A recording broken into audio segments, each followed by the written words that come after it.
instead of thinking about just how can we grow market share within the industry, part of the mandate is exactly to think about how the industry can evolve. How can we expand the industries? Beer as a category now is going through a moment where it does need to evolve itself as well. We all need to work for the category to get to a better place first, and then if we grow together, we're going to do a better place. It's going to be a win-win situation.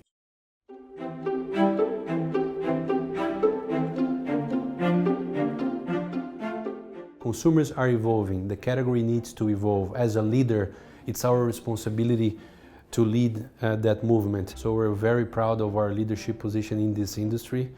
But because we're here for the long term, the company acknowledged that we would have to change the way we get things done. The tricky thing about being in the US now, though, is that the US is at the edge of that evolution. It is the most mature market on the beverage industry. My role in the US is exactly to prove the model that will make the industry grow and that will make us grow in the future, so that all the other countries that are in the more initial phases of this matrix can get prepared for that, right? So it's a very bold mission that we have here in the US.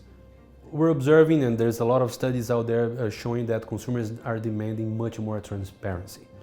So if you go to any supermarket, to any convenience store, you see that predominantly every category within the food and beverage industry, they really disclose their ingredients, right? And they're investing and betting behind transparency. Consumers are looking for that. The only exception to that rule is alcohol.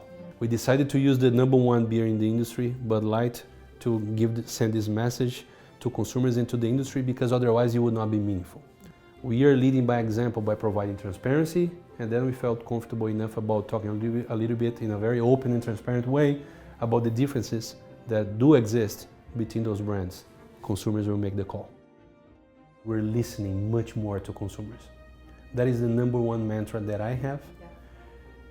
We need to become much more consumer-centric as an industry, and for us, for sure, as a company, we need to lead that process.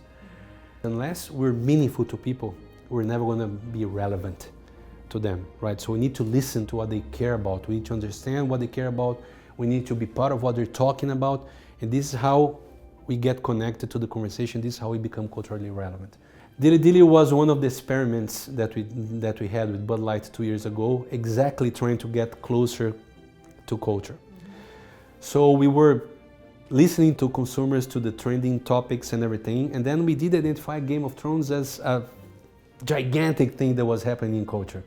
So we said, let's borrow some equity from this and let's create our Game of Thrones kind of world. But to be honest, we did not have any big ambitions behind it. The team never stopped listening to consumers.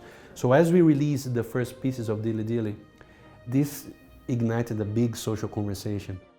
I'm passionate about people. I'm trying to destroy this wall that separates people from consumers. In the end, we are all people. So when we start treating people like people, everything changes. We become much more meaningful to them, we establish closer relationships with them, and then everything else happens in a much better way. Because we are on a mission of taking beer to a better place. Listening is great, but you need to act.